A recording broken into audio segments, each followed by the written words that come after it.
నమస్కారం VTV Bharat news కి స్వాగతం. హెడ్లైన్ చూద్దాం.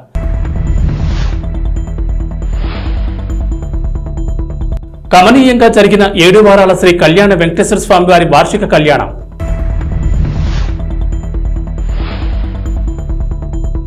బీజేపీ 44వ ఆవిర్భావ దినోత్సవ వేడుకలు.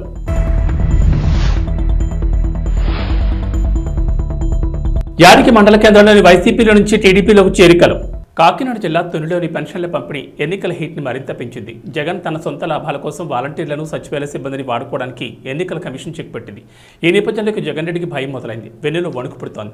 తన అసమర్థత్వానికి, తన నిరంకుశత్వానికి చంద్రబాబుపై వేలెత్తి చూపిస్తున్నాడు. ఈ రోజున ప్రజలు రోడ్డు మీద నిలబడడానికి చంద్రబాబే కారణమని ఆరోపణ చేస్తున్నాడు. ఇంటింటికి తిరిగి పెన్షన్లు పంచడానికి ప్రభుత్వ ఉద్యోగుల రూపంలో రకరకాల మార్గాలున్నా జగన్ వాటిని ఎంచుకోలేదు. సాక్షాత్తు సీఎంఏ ప్రజలను ఎండలో నిలబెట్టాడు. నేరం బాబు మీద వేయడానికి, శిక్ష ప్రజల మీద వేసి రోడ్డు మీద నడిపించాడు. ఇక్కడే మరో లోగుట్టు కూడా ఉంది. ఖజానా ఖాళీ చేశారు. బతకడం కష్టంగా ఉన్న వాళ్ళకి ఇచ్చే పెన్షన్ని కూడా శుభ్రంగా భోంచేశారు. టీడీపీ ప్రభుత్వం వస్తే ప్రజలు ఇలా రోడ్డు మీద నిలబడడానికి ఇది టీజర్ అని వైసీపీ అంటుంటే, ఇది ప్రజలను కాపాడుకోవడానికి బాబు చూపించిన నయా ట్రైలర్ అని ప్రజలు అంటున్నారు. ముందుగా పెరుమాళపురం పంచాయతీ పెద్దలకు, గ్రామస్తులకు, టీడీపీ నాయకులకు, కార్యకర్తలకు, అలాగే జనసేన నాయకులకు, జన సైనికులకు, బీజేపీ కార్యకర్తలకు, అలాగే వాళ్ళ సైనికులందరికీ నా నమస్కారం. ఇంత ఘన స్వాగతం పలికిన నాకు మీ అందరికీ నా కృతజ్ఞతలు, ధన్యవాదములు. ఇవాళ రోజున మనం చూస్తున్నాము, ఈ వైసీపీ ప్రభుత్వంలో రోజుకొక ప్రాబ్లం వస్తుంది. మొన్న డ్రగ్స్ ప్రాబ్లం అయితే ఇవాళ pension problem. TDP, Janasena, BJP ముగ్గురం ఉమ్మడిగా కోరింది ఒకటే, ప్రభుత్వాన్ని కోరింది ఒకటే. పెన్షన్ ప్రభుత్వ ఉద్యోగుల ద్వారా, లేక టీచర్స్ ద్వారా, లేక సచివాలయం ఉద్యోగుల ద్వారా పెన్షన్లు ఇప్పించాలి. వాళ్ళ వృద్ధులకి వాళ్ళ ఇంటికి వెళ్ళి మరీ ఇప్పించాలనేది కోరాము. అక్కడ ఖజానా, ప్రభుత్వం దగ్గర ఖజానా ఖాళీ అయితే ఆ నెపం టీడీపీ మీద నెట్టుతున్నారు. ఇది మేము తీవ్రంగా ఖండిస్తున్నాము. మళ్ళీ చెప్తున్నాం, మీరు పెన్షన్ ఇవ్వాలనుకుంటే వృద్ధుల్ని ఇబ్బంది పెట్టకుండా వాళ్ళ ఇళ్లకి తీసుకొని వెళ్ళి మరీ ఇప్పించండి. జై హింద్, జై తెలుగుదేశం. కాకినాడ జిల్లా తుని ఆర్టీసీ కాంప్లెక్స్ ప్రాంతంలో గల 7 వారాల శ్రీ కళ్యాణ వెంకటేశ్వర స్వామి వారి వార్షిక కళ్యాణం కమనీయంగా జరిగింది. తాళ్లూరు జీఆర్ స్వామి వారి మఠాధిపతులు పొడుగు వెంకట సత్యనారాయణ ప్రసాద్ ఆచార్యుల పర్యవేక్షణలో కళ్యాణం ప్రారంభమైంది. చక్కని వేదికపై స్వామి అమ్మవార్లను వేయించింపచేసి శాస్త్రపరంగా కళ్యాణం నిర్వహించారు. ఆలయ అధ్యక్షులు చేపల అప్పలరాజు దంపతులు స్వామివారికి పెండ్లి వస్త్రాలు సమర్పించగా, ఆలయ కార్యదర్శి కేసనకుర్తి సూర్యప్రకాష్ అమ్మవారికి పట్టు వస్త్రాలు సమర్పించారు. కళ్యాణం అనంతరం వేలాదిగా వచ్చిన భక్తజనులందరికీ ఆలయ కమిటీ అన్నప్రసాద వితరణ చేసింది. లోక కళ్యాణార్థం ప్రజలందరూ బాగుండాలని, పశుపక్షాదులు బాగుండాలని ఈ పంచమ వార్షిక కళ్యాణం ఘనంగా నిర్వహించారు.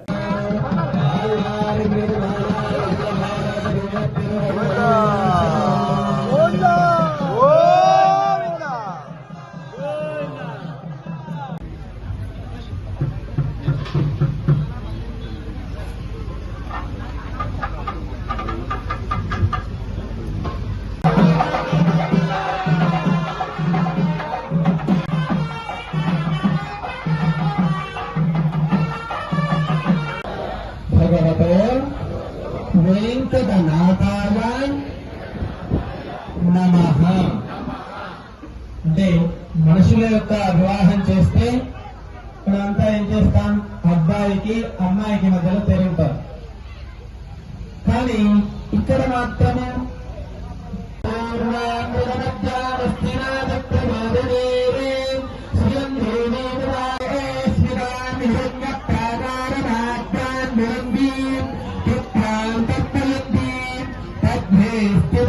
బెల్లంపల్లి పట్టణంలో బీజేపీ 44వ ఆవిర్భావ దినోత్సవ వేడుకలను జిల్లా ప్రధాన కార్యదర్శి పట్టికృష్ణ ఆధ్వర్యంలో ఘనంగా నిర్వహించారు. పట్టణ అధ్యక్షురాలు దారా కళ్యాణి బీజేపీ పార్టీ జెండాను ఆవిష్కరించారు. ఈ సందర్భంగా పలువురు మాట్లాడుతూ, దేశంలో నరేంద్ర మోడీ చేసిన అభివృద్ధి సంక్షేమ కార్యక్రమాలకు ఆకర్షితులై చాలా మంది పార్టీలో చేరడం జరిగిందన్నారు.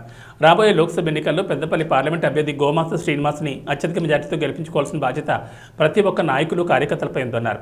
లోక్సభ ఎన్నికల్లో 400 పైగా సీట్లు గెలుస్తామని ధీమా వ్యక్తం చేశారు. ఈ కార్యక్రమంలో నాయకులు, కార్యకర్తలు పాల్గొన్నారు.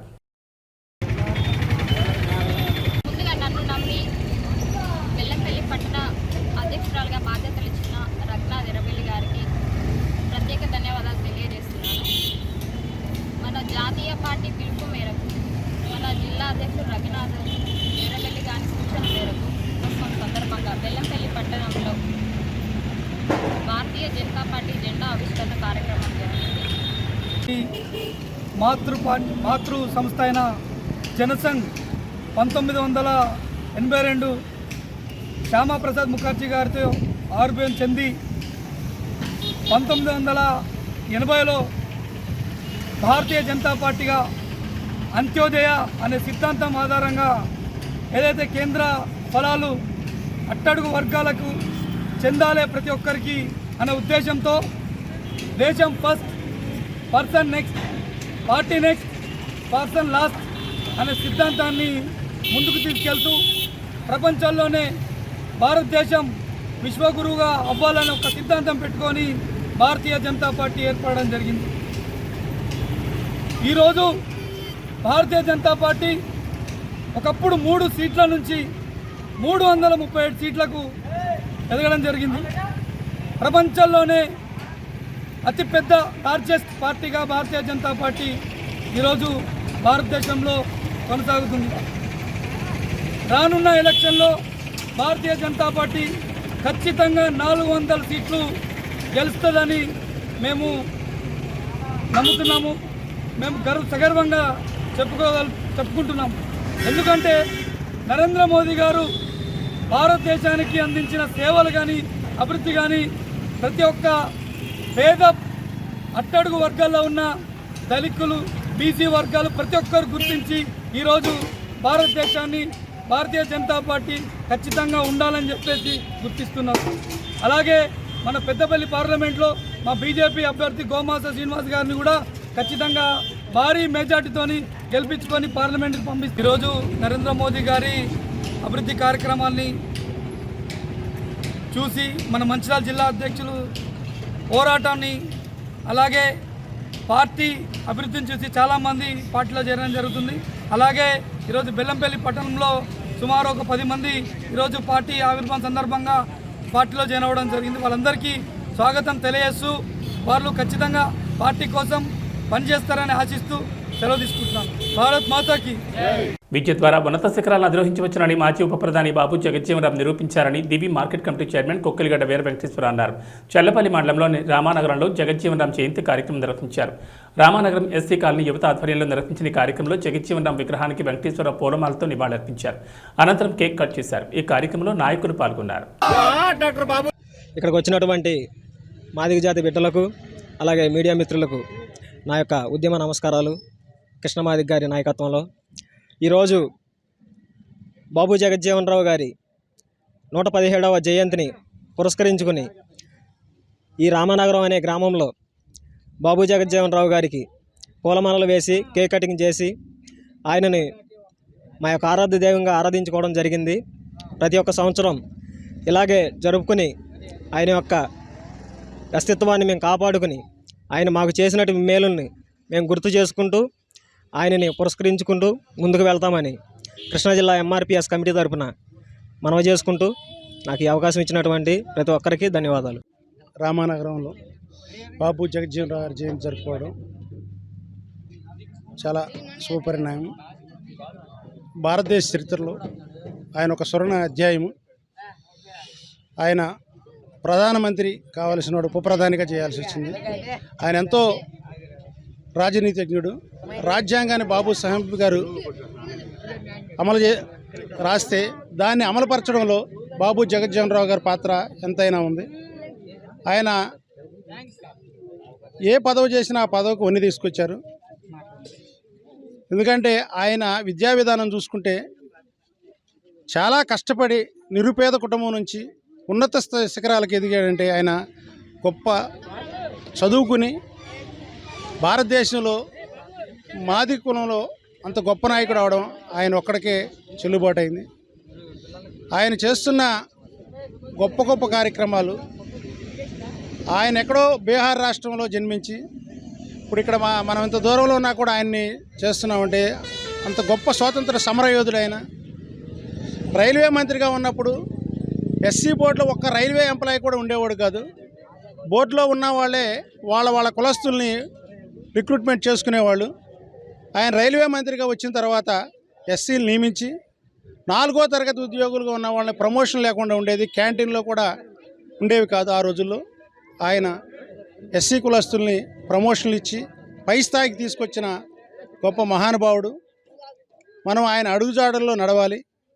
ఎందుకంటే మనం చదువులో చాలా వెనకబడి ఉన్నాము. ఇప్పుడు తరం వాళ్ళు కొద్దిగా చదువుకుంటున్నారు. చదువుకుని మంచి ఉన్నత పదవులకు వెళ్తేనే మనం సంఘంలో మంచి గుర్తింపు ఉంటుంది, మనం ప్రజాసేవ చేస్తాము. అంతేకాకుండా ఇప్పుడు మనం దేవరకోటలో కూడా మనం విగ్రహం ప్రతిష్ట చేసాము. అక్కడ క్రిస్టియన్పేటలో కూడా నేను చేశాను. మన వాళ్ళు ఎక్కడున్నా కూడా ఉన్నత శిఖరాలకు వెళ్ళాలని కోరుకుంటూ సెలవు తీసుకుంటాం. దివంగత మాజీ ఉప ప్రధాని జగజ్జీవనరాం జయంతి కార్యక్రమాలను పండగ వాతావరణంలో నిర్వహించారు. గంటతాల మండల పరిధిలోని దేవరకోట గ్రామంలో జగజ్జీవనరాం విగ్రహానికి గ్రామస్తులతో కలిసి దివి మార్కెట్ కమిటీ చైర్మన్ కొక్కిలిగడ్డ వీర వెంకటేశ్వరరావు పూలమాలతో నివాళులర్పించారు. ఈ కార్యక్రమంలో పలువురు పాల్గొన్నారు. బాబు జగజ్జీవనరావు గారు జయంతి సందర్భంగా దేవరకోటలో విగ్రహంకు పూలమాలలు వేసి నివాళులర్పించడం జరిగింది. ఆయన మహానుభావుడు. రాజ్యాంగంలో రాసిన బాబాసాహెబ్ అంబేద్కర్ రాసిన రాజ్యాంగాన్ని ఆయన తూచా తప్పకుండా ఎస్సీ సామాజిక వర్గానికి, మాది కమ్యూనిటీకి కానీ బీసీలకు కానీ ఈ వర్గాల వారి కోసం ఆయన పాటుపడ్డారు. ఆయన భారత ప్రధాని కావలసిన వారు ఉప ప్రధానిగా మిగిలిపోయారు. ఆ రోజున అగ్రకుల వారు చేసిన కుట్ర వల్ల ఆయన ప్రధానమంత్రి కాలేకపోయారు. ఆయన పేద ప్రజల కోసం అహర్నిశలు కష్టపడి పనిచేశారు.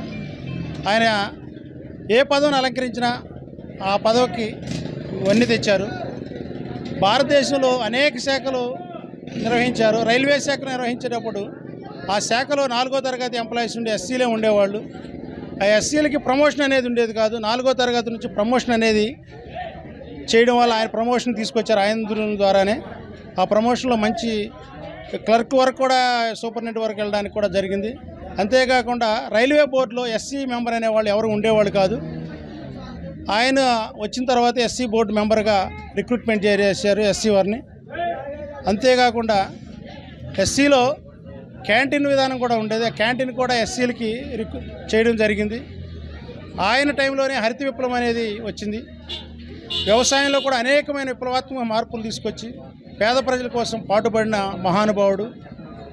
ఆయన విద్య ద్వారానే గొప్పవాడయ్యారు. ఎందుకంటే మా తోటి కోస్తున్న అందరూ కూడా మంచిగా చదువుకుని విద్యలో పైకొచ్చి నలుగురికి ఉపయోగపడేటట్లు ఉండాలి. ఎందుకంటే ఎస్సీ సామాజిక వర్గంలో వెనకబడిన వర్గం ఏదైనా ఉందంటే మాది కమ్యూనిటీ ఒకటే. దీనికి ఆయన కృషి చేశారు. ఈ టైంలో అందరూ బాగుండేది. ఇప్పుడు అందరూ కూడా చదువుకొని మంచి ప్రయోజకులయ్యి ఆయన ఆశయాలకు తోడుగా ఉండాలని కోరుకుంటూ సెలవు తీసుకుంటారు. ముఖ్యమంత్రి జగన్మోహన్ రెడ్డి మళ్లీ అధికారంలోకి రావాలని ప్రజలు కోరుకుంటున్నారని అవనిగడ్డ ఎమ్మెల్యే సింహాద్రి రమేష్ బాబు అన్నారు. మోపిదేవ్ మండల పరిధిలోని పెద్ద కల్లేపల్లి గ్రామంలో వివిధ పార్టీలకు చెందిన పలువురు రమేష్ బాబు సమక్షంలో వైఎస్ఆర్ కాంగ్రెస్ పార్టీ తీర్థం పుచ్చుకున్నారు. పెద్ద కల్లేపల్లి 1 గ్రామ సచివాలయ కన్వీనర్ అరజా వెంకటచలపతిరావు నివాసం వద్ద మండల పార్టీ కన్వీనర్ గరికపాటి వెంకటేశ్వర ఆధ్వర్యంలో పలు పార్టీలకు చెందిన 20కి పైగా కుటుంబాల పార్టీలు చేరాయి. కండువాలు కప్పి పార్టీలకు ఆహ్వానించారు. ఈ కార్యక్రమంలో పలువురు పాల్గొన్నారు. రామారావు గారు, అట్లాగే తలుపుల సుధాకర్ గారు కమ్యూనిస్ట్ పార్టీ నుంచి, తెలుగుదేశం నుంచి, రాజశేఖర రెడ్డి గారి కుమారుడు జగన్మోహన్ రెడ్డి గారు అధికారంలోకి వచ్చిన తర్వాత చెప్పిన వాగ్దానాలు చెప్పినట్టు చేసి పేద ప్రజలకు ఉపయోగపడేటట్టుగా ఇళ్ళు, తినడానికి తిండి, కట్టుకోవడానికి బట్ట, పిల్లల చదువులు, ఆరోగ్యం జాగ్రత్తగా చూస్తున్నారు. ఈ పార్టీ మళ్ళీ అధికారంలోకి రావాలా, మళ్ళీ జగన్మోహన్ రెడ్డి గారు మంచిగా ఉండాలా, ఈ పేదలందరినీ ఆదుకోవాలా. ఈ అభివృద్ధి అంటే జగన్మోహన్ రెడ్డి గారు చేసింది అభివృద్ధి. మూతపడిపోతున్న గవర్నమెంట్ స్కూల్స్ బాగు చేయటం, ఊళ్ళో ఎల్ఎస్ సెంటర్ పెట్టడం, సచివాలయాలు పెట్టడం, రైతు భరోసాలు పెట్టడం, ఇదంతా అభివృద్ధేను. దాంతోపాటు గడప గడప తిరిగితే ఊరికి సచివాలయం దగ్గర 20 లక్షల రూపాయలు రోడ్లు వేశారు. మెయిన్ రోడ్లు కొంచెం కరోనా మూలంగా ఇబ్బంది పడినా మిగిలిన రోడ్లన్నీ అయిపోయినాయి. అవి కూడా ఇప్పుడు చేసుకుంటూ వెళ్తున్నారు. అన్ని రకాలుగా ఈ ప్రభుత్వం పరిపాలన బాగుందని చెప్పి చేరిన కళ్ళేపల్లి వాసులు అందరికీ పేరు పేరున ధన్యవాదాలు. ఇప్పుడు వైఎస్ఆర్ పార్టీలో చేరిన జనసేన కార్యకర్తలు, అలాగే సిపిఎం నుంచి చేరటం అనేది జగన్మోహన్ రెడ్డి గారు చేసిన పాలన చూసి చేరటమే కానీ ఆయన ఇచ్చే పేదవాడికి అందించిన సంక్షేమ పథకాలు, దాంతోపాటు అభివృద్ధి. దాన్ని చూసి ఇవాళ ఇందాక మనకి సిపిఎం కార్యకర్త, నాయకుడు చాలా గట్టిగా తిరిగేవాడు. అతను బయట ఇందాక మాట్లాడినప్పుడు చెప్తున్నాడు, మరేంటి దీంట్లో ఎందుకు ఆకర్షితుడయ్యావంటే, మేము కోరుకునేవాళ్ళం, మేము రోడ్డు ఎక్కి తిరిగేవాళ్ళం, పేదవాడికి ఇల్లు కావాలి, ఇళ్ల స్థలం కావాలి, ఇల్లు కావాలి, పిల్లల చదువులు కావాలి, ఆరోగ్యం చూడాలని చెప్పి ఎప్పుడు ధర్నాలు ఎన్ని చేసేవాళ్ళం ఏళ్ల తరబడి. ఈ ముఖ్యమంత్రి వర్యులు జగన్మోహన్ రెడ్డి గారు వచ్చిన తర్వాత అవన్నీ తీర్చాడు. ఇంకా మాకు ఆ పార్టీలో పని కూడా లేదు.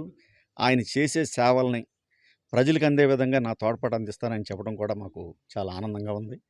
ఇక్కడ మా శాసనసభ్యులు కమ్యూనిస్టువాది, దాంతో ఆయన మరింత బలం ఇంకా చేకూరుతుంది.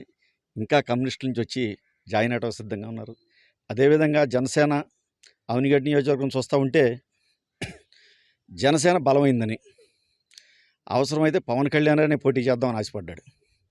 కానీ నిజంగా ఆ పార్టీలో కష్టపడి పనిచేసి పార్టీ ఎంపీగా పోటీ చేసి అదేవిధంగా పార్టీ నడిపించుకుంటూ ఉండే వాళ్ళకి సీట్ ఇవ్వకుండా సడన్గా తెలుగుదేశంలోంచి ఇచ్చి సీటు కోసం వచ్చి జనసేనలో సీటు తీసుకున్న బుద్ధప్రసాద్ గారు వాళ్ళ రాజకీయం చూస్తుంటే వాళ్ళకేమో కానీ రాజకీయాలు ఉన్న మా అందరికీ సిగ్గుగా ఉందని చెప్పి మీ అందరికీ తెలియజేస్తాం.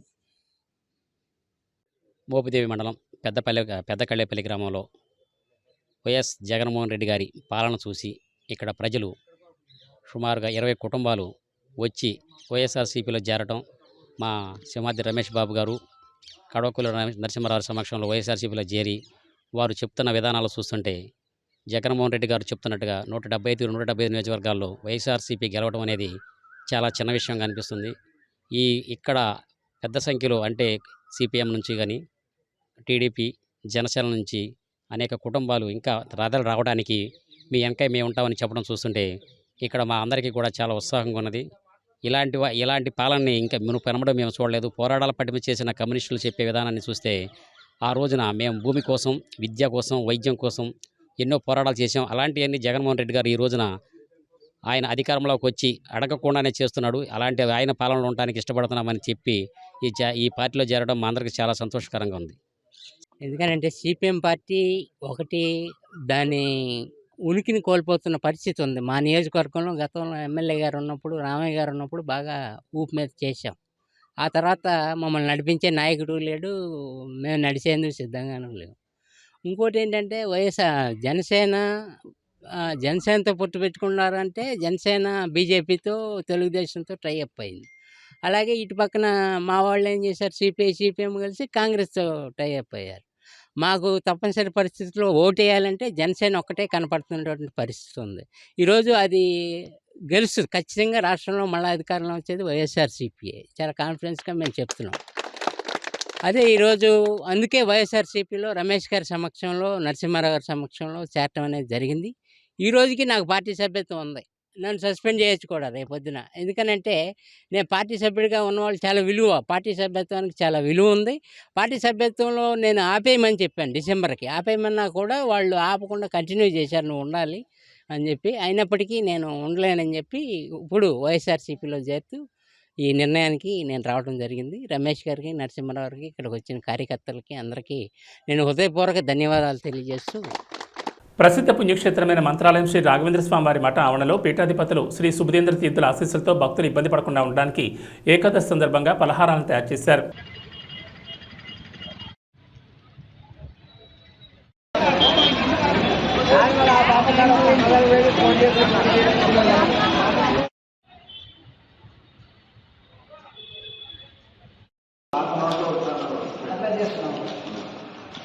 మంత్రాలయం ఎక్స్-జెడ్పీటీసీ మెంబర్ని. మా వారిది సంస్థ, ఈ సొసైటీ, ఈ పేపర్ ఛానల్ ప్రతి ఏకాదశికి రాఘవేంద్ర స్వామి భక్తులకు సాయంకాలం ఏకాదశి రోజు టిఫిన్ కార్యక్రమం మొదలుపెట్టినారు. ఈ ప్రతి ఏకాదశి ఇదే విధంగా సాగాలని కోరుకుంటారు, దిగ్విజయం చేయాలని కోరుకుంటున్నారు. అలాగే మా వారధి సంస్థకి ప్రతి ఏటా రాఘవేంద్ర స్వామి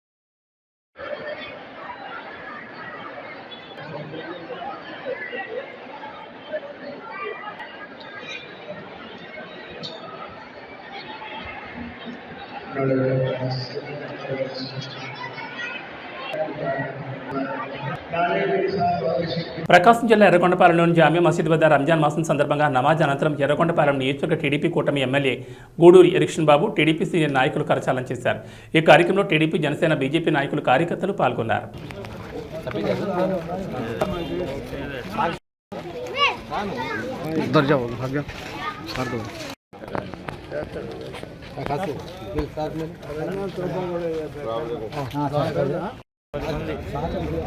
మిగతా వాళ్ళందరికీ సరే వచ్చే తీసుకొచ్చే అమ్మా బడే పైకి చూస్తా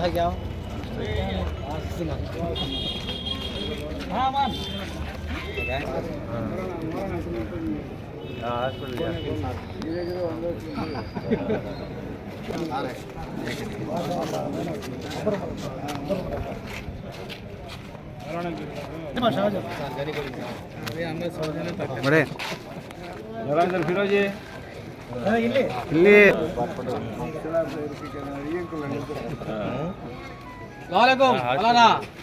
తిరుపతి జిల్లా నాయుడుపేట నందు బీజేపీ ఎంపీ అభ్యర్థి డాక్టర్ వరప్రసాద్ ఏఎంసీ గ్రౌండ్ నందు వాకింగ్ చేస్తున్న ప్రతి ఒక్కరిని ఆప్యాయంగా పలకరించి సూళ్లూరుపేట నియోజకవర్గానికి తాను చేసిన మేలును, భవిష్యత్తులో చేయబోయే మేలును వారికి వివరించారు. వారి వెంట నాయకులు ఉన్నారు.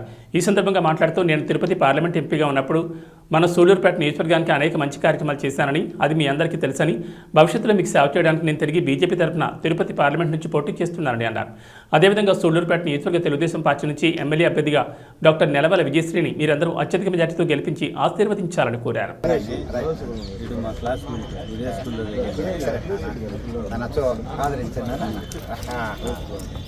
బాబు మీరు రండి, విద్యావంతులు మనిద్దరం కలిసి కూడా మీరు ప్రభుత్వ ఉద్యోగిగా, ప్రిన్సిపల్గా మా గూడూరు గవర్నమెంట్ కాలేజీ మీరు ఎంతో అభివృద్ధి చేశారు.